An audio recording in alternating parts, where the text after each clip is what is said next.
Hola, hola, hola, bienvenidos a mi canal JPX Animate, suscríbanse, coméntenme y síganme por mis redes sociales. En esta ocasión de lo que les quiero hablar es un videito que venía preparándose bastante tiempo, siguiendo con lo que serían los conceptos para analizar una obra, ya sea un análisis de película, novela, reseña sobre algún manga, lo que se les ocurra, ¿ok? Y estoy hablando sobre el videito de la hermenéutica y la semiótica. Y me voy a ayudar de una película animada que pienso que está bastante acorde, así que sería como una especie de fusión, análisis y reseña de esta película. Se llama Yoruba Miyakachi Arekuyo Otome. Así que quédense porque esto está muy interesante.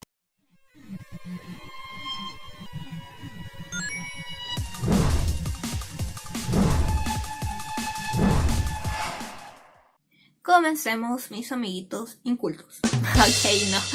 En fin, lo que vendría siendo la hermenéutica desde una visión moderna se refiere precisamente a la interpretación que uno vendría aquí incluyendo la comunicación verbal y no verbal, como serían las semióticas, las presuposiciones y las preconcepciones.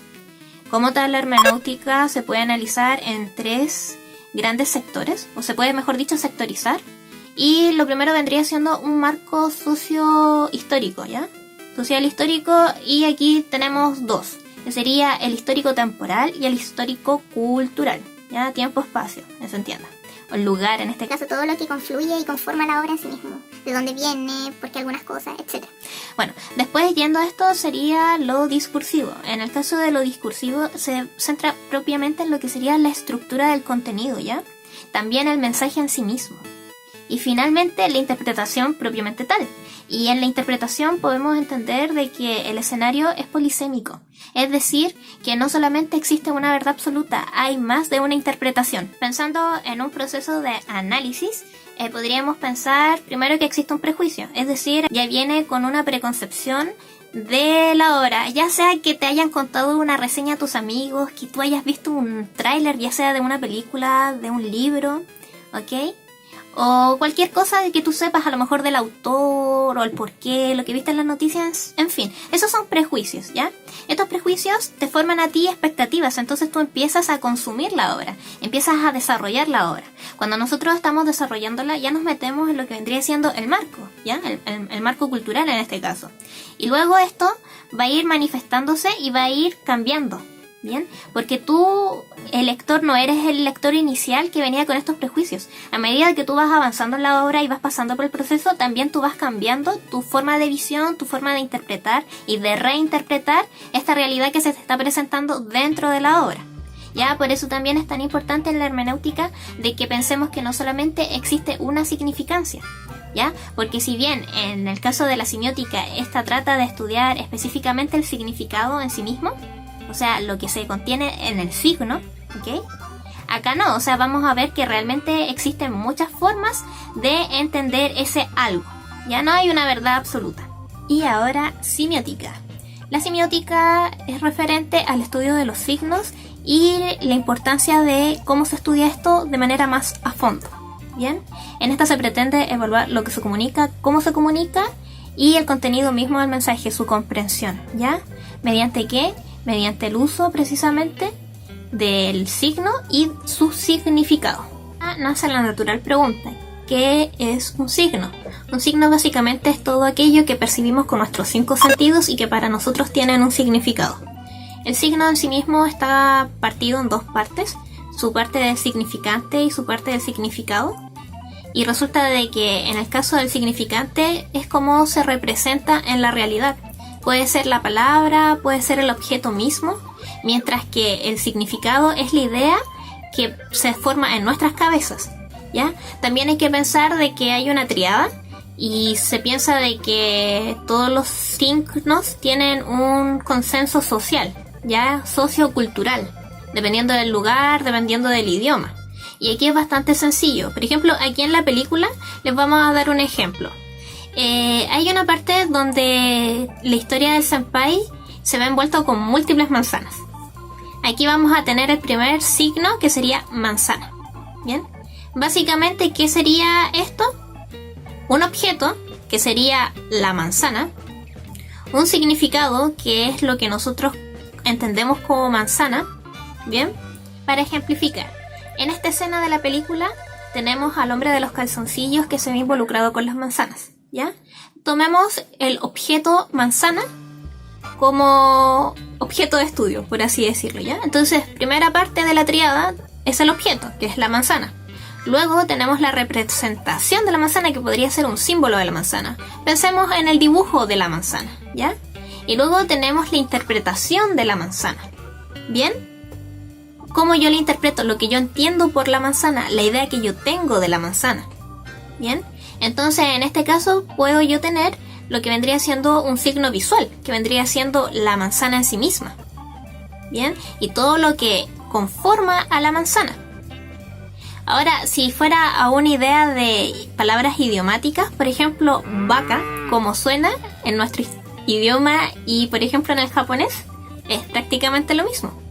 Si yo escucho que alguien dice vaca, lo más probable es que yo imagine una vaca, que es un animal mamífero que produce leche, ¿cierto? Entonces, ¿qué el signo que vendría siendo? La palabra escuchada de vaca, con que yo lo escucho con el sentido del oído, ¿bien? Y yo inmediatamente me voy a hacer la idea de la vaca, y a lo mejor puedo que yo lo asocie a la leche, ¿bien? Sin embargo, si yo a un japonés le digo vaca, él no va a entender al mamífero que produce leche, ¿bien? Él va a entender a una persona idiota, a una persona tonta, porque vaca en su idioma no significa el animal, ¿ya? Significa este insulto. Entonces, si es que esa persona escucha el signo, o sea, tiene este signo que lo está escuchando, ¿bien? Su idea va a ser un idiota o un insulto hacia él o hacia otra persona. ¿Ok? Incluso la forma de cómo se representa, cómo se escribiría, sería distinto en el caso de si yo lo hiciera una representación escrita, porque la representación también puede ser una visual, como dibujar un icono, por ejemplo, ¿ya? Entonces ahí tienen una idea bastante clara de cómo sería la estructura, el esquema. Ahora, también, volviendo a la película, hay otra cosa que me gustaría hablar con respecto a esto y tiene que ver con el contexto denotativo y con el contexto connotativo, ¿ya? ¿Y a qué me estoy refiriendo? Lo denotativo es la idea del consenso que todos tenemos, lo que se entiende generalmente por esa idea, ¿ya? Que en este caso de la manzana sería una fruta que se come, ¿ya? Una fruta deliciosa, dulce, en fin. Pero resulta de que en la película el significado de la manzana para el hombre de los calzoncillos tenía el mismo carácter. ¿Evocaba lo mismo? ¿Evocaba la misma idea? No. Lo que pasa es que para este hombre, cuando caen las manzanas, conoció a su amor, ¿ya? A su amor a primera vista. Entonces, cuando él hablaban de manzanas, él no relacionaba la manzana a la fruta que se querría comer. Aquí muchas veces en la película, cuando hablábamos de manzanas, en realidad estábamos hablando del amor que tenía este hombre de los calzoncillos hacia la chica desconocida que andaba buscando por tema de la obra. Que eso lo voy a explicar a más detalle en un momento. Bueno, ahora sí, siguiendo con lo que vendrían siendo los signos. Los signos tienen clasificación y tipos, ¿bien?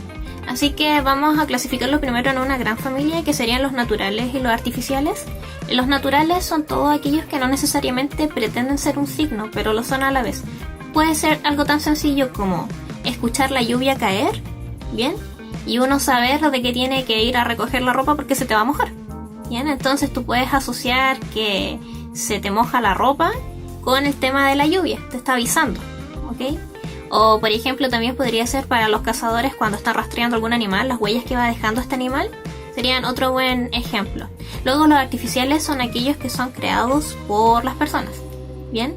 O sea, aquí podrían entrar por ejemplo las palabras, el lenguaje escrito, ¿ya? Es un signo que las personas crearon para ser un signo.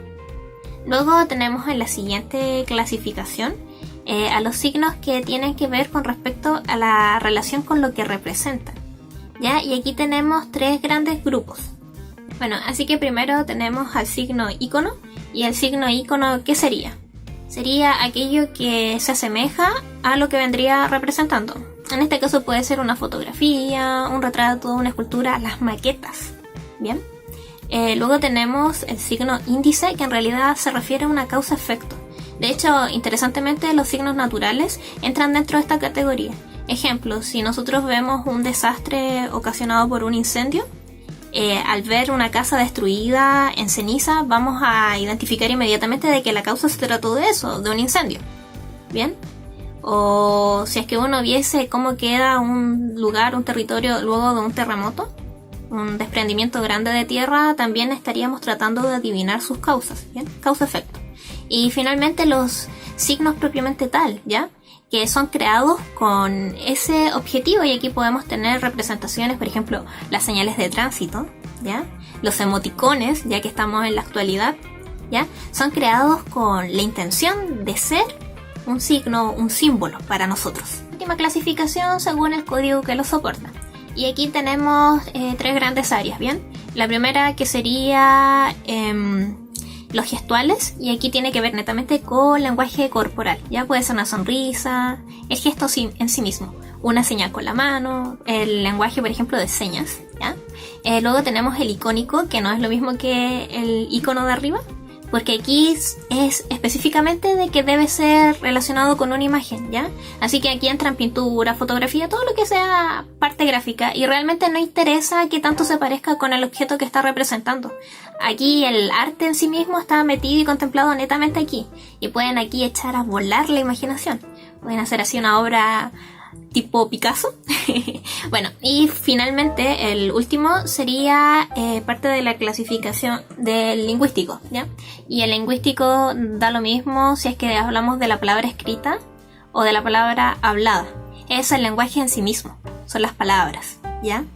Y aquí estaríamos con la clasificación. Ahora vamos a ir netamente al análisis de esta película. Ahora, razones por las que elegí la película. La película en sí mismo es un arte que está completamente repleta de lo que es el símbolo, el signo y la interpretación hacia nosotros. La historia cuenta una historia bastante lineal, por así decirlo, muy sencilla. Sin embargo, como está constituida, ya no lo hace tan sencillo. ¿Bien? Básicamente se trata de una muchacha que quiere vivir la vida, quiere vivir la noche, ¿bien? Quiere pasarlo bien, beber, olvidarse desenfadadamente, divertirse con sus amigos, ¿ya?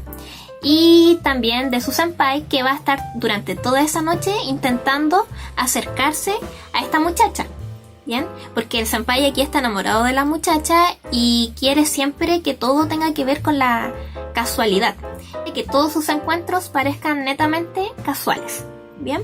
Entonces aquí estos dos grandes protagonistas van a hacer una cuota bastante humorística, mientras por una parte la chica realmente lo va a pasar genial esa noche. Ese día ella es la protagonista. Por otra parte podemos decir que Senpai va a sufrir bastante esa noche, no lo va a pasar muy bien, ¿ya? Primero vámonos aquí a analizar una cosa que me gustaría hablar y que se mostró durante toda la película, que es el escenario del tiempo, la relatividad del tiempo. Cuando nosotros vemos el film, se nota inmediatamente cómo toca el tema del tiempo relativo, porque los relojes, independiente de la persona que lo tenga, si es anciana, si es joven, transcurren en momentos distintos, ¿ya? O sea, como pueden ir viendo en escena distintas partes del tiempo de los relojes, dependiendo de ellas, se mueven lentamente, ¿ya? De hecho, su noche es realmente muy larga, pareciera que fueron muchísimas noches, pareciera que pasaron muchísimos días con toda la emoción, con toda la carga emocional que se vive esa gran noche, mientras que para otros el tiempo realmente es muy lento. Ya, de hecho, aquí va a haber uno de los grandes antagonistas, que es este anciano que ven en pantalla. Y aquí pueden ver en una de las escenas que tiene en su casa cómo los relojes transcurren en distintos ritmos, ¿bien? Así que básicamente esto va a estar lleno de spoilers, pero va a ser un análisis bastante grato, ¿ya? Es una película que está cargada de simbolismo, es el símbolo puro. Y va a decir lo siguiente: parte de la noche, cuando están en un escenario donde hay una boda, ya se está celebrando la boda, están los par de novios aquí recibiendo a los invitados, y se supone que todos tienen que tomar una copa a la gente que va pasando por aquí por la fila. Y primera cosa, ya acabamos de ver todo lo que eran signos, ¿se acuerdan? Todo lo que era el simbolismo y todo esto. Fíjense primero que aquí lo primero que nos muestran es la tolerancia de alcohol de la gente en base al tono de rojo que tiene sus caras. Cuando la gente está ebria, aquí se muestra claramente de que los colores de la cara cambian de blanco a rojo. Incluso van como subiendo el tono mientras más crudo, por así decirlo, mientras más ebrio se encuentra la persona. Así que ya aquí netamente empezamos a interpretar esa interpretación dura, pura y dura. Bueno, siguiendo con la película, otros elementos, la chica como que se fue de ahí, o sea, y quiere seguir en esa noche, no quiere volver temprano, y decide irse a beber a otro sitio. Aquí se encontró con otro personaje muy interesante, que era un coleccionista de arte erótico, ¿ya? A ver, aquí me gustaría dar una aclaración cultural. Acuérdense que en hermenéutica nosotros cuando la estudiamos también tiene que ver con el tema de las culturas, de dónde viene para poder entender perfectamente el escenario cultural, sociocultural. En este caso pensemos en un Japón moderno, ¿ya? Sin embargo, este Japón moderno de la película se va entrelazando con una especie de ficción de Japón antiguo, por ciertos personajes que aparecen aquí que netamente parecieran sacados de arte samurái o tipo shogunato, en el caso del antagonista que es este anciano y cómo vive la vida. Entonces juegan muy bien con eso de los escenarios de los roles, jugando incluso con la idiosincrasia del japonés, porque aquí en la idiosincrasia del japonés, el japonés es estructurado, el japonés siempre está a la hora, el japonés tiene muy entendido su sentido del deber. También como cultura son bastante bebedores, son buenos bebedores porque hay muchas escenas de trabajo donde el alcohol está altamente relacionado, así que vamos a meter cultura aquí propiamente. Pero también se dicen algunas cosas, por ejemplo, hay un guiño de un grupo de personas hablando diciendo de que Naoko que es la novia de esta boda, dicen que es muy buena bebedora y que por eso el esposo va a tener problemas con esa mujer a futuro, porque resulta de que es muy tolerante al alcohol, ¿ya? Entonces aquí pareciera que muestran de que, pese a de que tanto hombres como mujeres en la sociedad japonesa sí beben, que una mujer sea demasiada tolerancia no es muy bien visto. Entonces vamos entrelazando. Y aún así, con este señor del arte erótico, que es arte, o sea, lo convencional con lo poco convencional, lo innovador con lo poco innovador. ¿Por qué?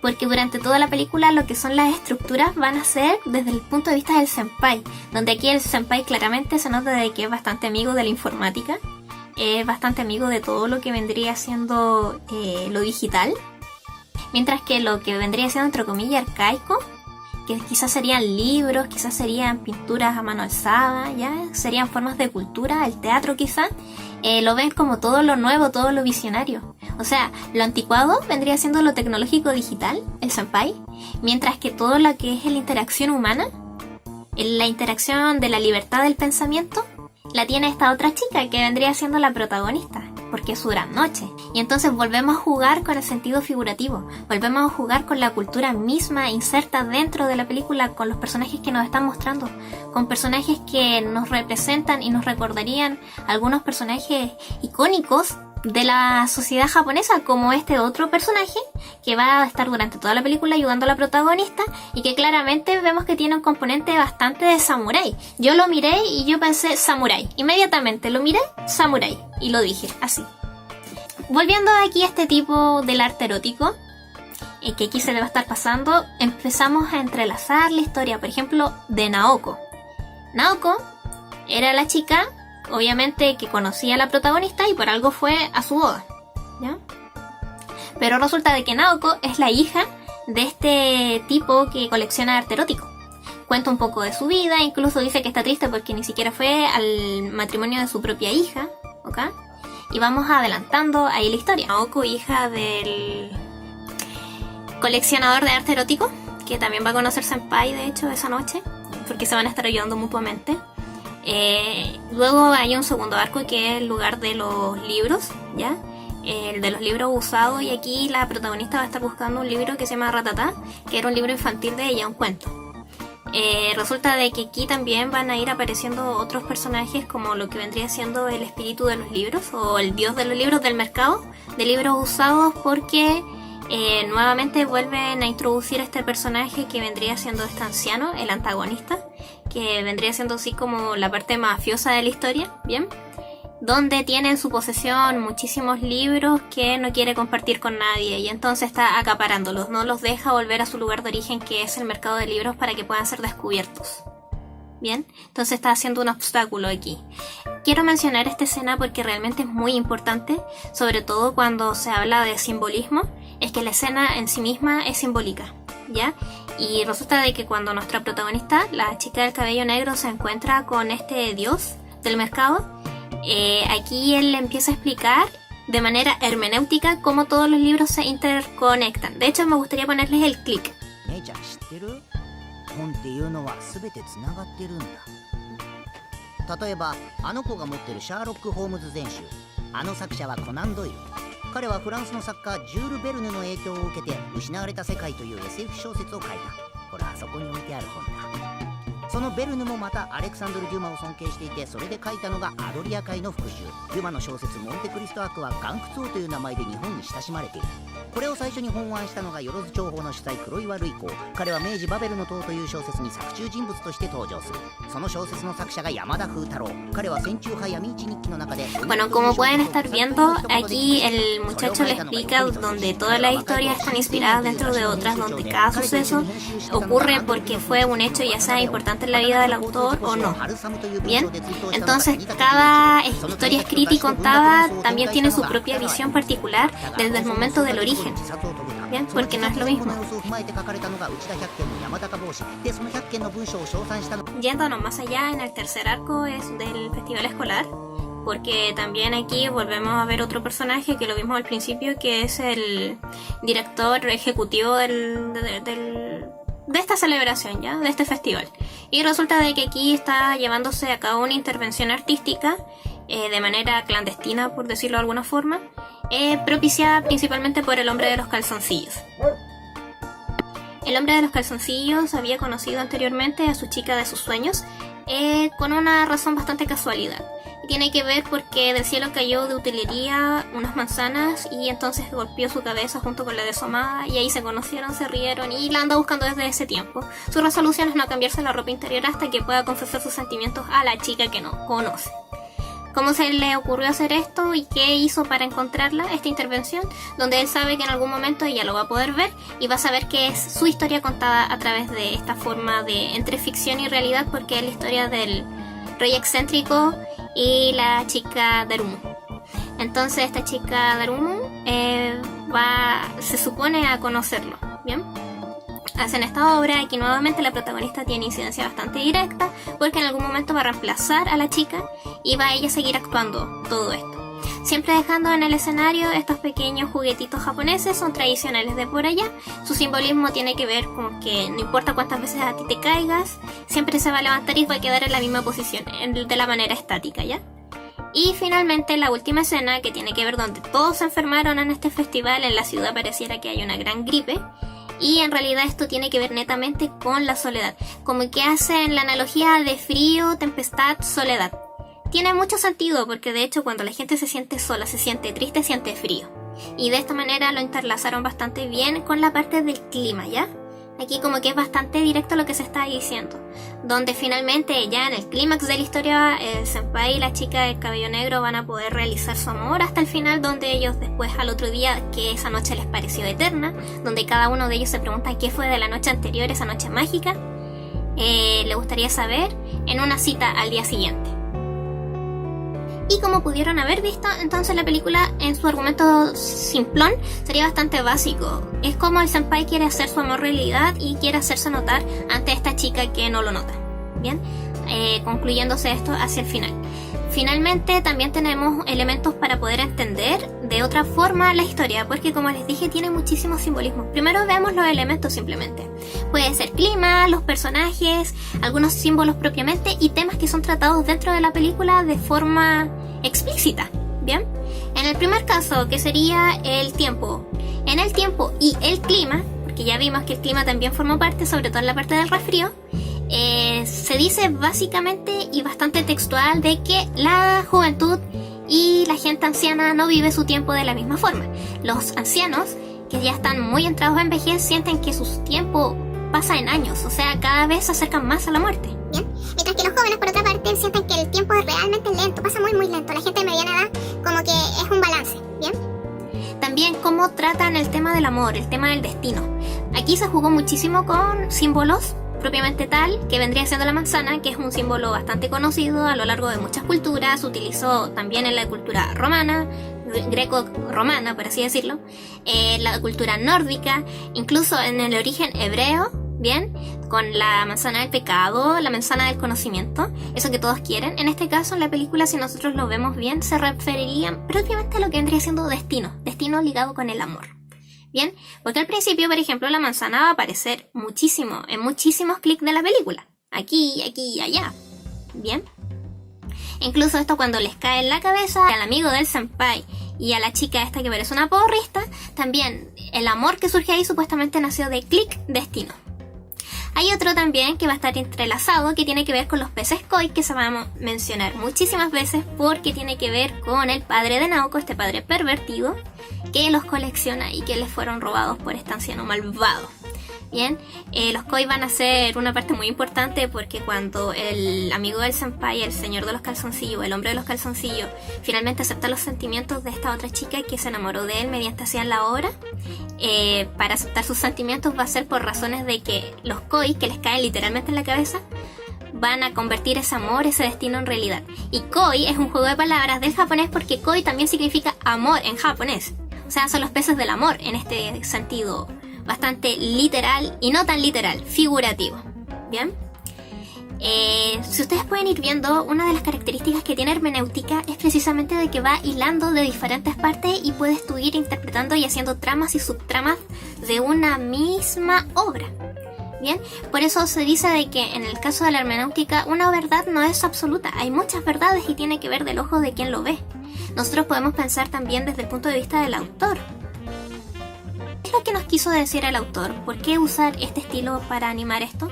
¿Por qué las películas de esta persona son animadas específicamente de esta forma? Ahora, con respecto al autor, todas sus películas, todas sus novelas han sido llevadas a cabo en lo que vendría siendo Kyoto. ¿Por qué? Porque resulta que este autor, cuando estudió en la universidad de por allá, bien, el departamento de agricultura, toda su historia ha querido situar a partir de esas vivencias. Bien, ha ganado de hecho bastantes premios al respecto. Y Kyoto, como ciudad misma, también es bastante mágico todo esto, porque tiene que ver muchas veces con las raíces del Japón, ¿ya? Tiene que ver con la tradición del Japón, y por eso es que nosotros podemos ver estos elementos de tanta tradición dentro de la misma película, ya con estos personajes que parecieran estar personificando otras escenas de algunos periodos específicos de la historia del Japón antiguo, del Japón moderno, esta idiosincrasia que tiene propiamente el japonés, y también cómo poder situarla hacia la persona que lo está viendo, el televidente. Si yo tuviera que darle un nombre a esta película, si yo tuviera que darle una temática, su verdadero significado, yo lo diría Carpe Diem, que básicamente significa disfruta el momento, disfruta la hora. Porque todo el tiempo la película te lo está recordando, todo el tiempo te lo está diciendo. Incluso cuando esta chica fue a estos bares, estos pubs, luego de la celebración de la boda, y conoció por ejemplo el club de retórica, donde hacían su famoso baile de los sofistas. Para que ustedes sepan, cuando hablan de los sofistas, aquí hablan precisamente de los que tienen como su estudio, lo que están hablando de la oración, bien, de los oradores, el arte de rebatir.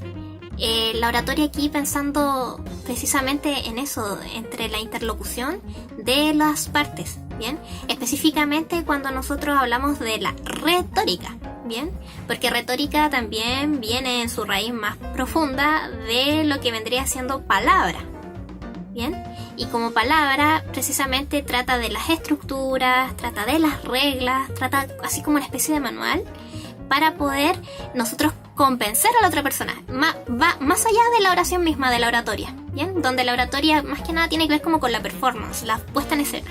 Aquí la retórica no, estaríamos hablando precisamente de todo lo que conlleva el plan de acción para yo poder convencerte a ti. ¿Y quiénes son los que quieren convencer a la gente? No son los jóvenes los que siempre quieren convencer a la generación más antigua, a la gente anciana. Incluso luego cuando la chica va a donde están los ancianos y aquí están diciendo, oh, hoy día mi hijo se casó y, oh, recuerdo aquellos tiempos de retórica, oh, sí, nosotros los del club de la retórica. Precisamente eso, como volver a revivir, volver a hacer sentir a tu espíritu libre, volver a renacer. volver a querer pelear con el verbo, con la palabra en la boca. A eso se refiere. Entonces por eso para mí, si tuviera que dar una palabra así que significara todo, es carpe diem. Incluso cuando hablan del destino, incluso cuando usan otros símbolos como ya vimos la manzana, los peces koi, el tema de los libros, el arte, la parte tecnológica en la parte arcaica antigua, luego todo lo visionario, como todo lo espontáneo que tiene que ver con la literatura, con las letras, con la pintura, ¿bien? Con la visión misma de la chica, que es un poquito más desordenada, no es tan estructurada como Senpai. Senpai, a pesar de todo, cuando pierde sus pantalones, sí, porque Senpai perdió sus pantalones, no quiero dar tampoco tanto spoiler, cada cosa de ahí estuvo ahí no porque sí, estuvo cuidadito. Fue muy cuidado, incluso los sonidos que se utilizaron dentro de la película. Recuerdo bien al principio cuando está este senpai mirando a la chica y es como todo es coincidencia, todo es coincidencia. Muestran aquí el sonido de como de una máquina de vapor. A mí se me imagina que sería como un tren de estos antiguos, que ahí con todos los procesos de pensamiento. Cuando nos hablaban de que, no sé, el director se travestía también, al principio dieron el clic, mostraron ahí, tuve que volverlo a ver para darme cuenta de que en realidad desde el principio nos dijeron que ella era la chica Darumu. Bien, ¿por qué utilizar un Darumu? ¿Por qué utilizar las manzanas? Ya sabemos, Darumu ya lo expliqué, tenía que ver con que no importa cuántas veces se caiga ese objeto, siempre va a quedar en la misma posición, siempre va a quedar ahí erguido, levantado, en el mismo momento. Y espero que les haya gustado este video, no olviden suscribirse, voy a seguir haciendo más videos de este tipo, ahora supongo que voy a hacer factor temporal pronto, así que eso, nos vemos hasta un siguiente video, síganme por mis redes sociales, recuerden que tengo página de Facebook, Instagram y todo lo que pueden estar viendo aquí en pantalla. Bye bye, que estén todos muy bien.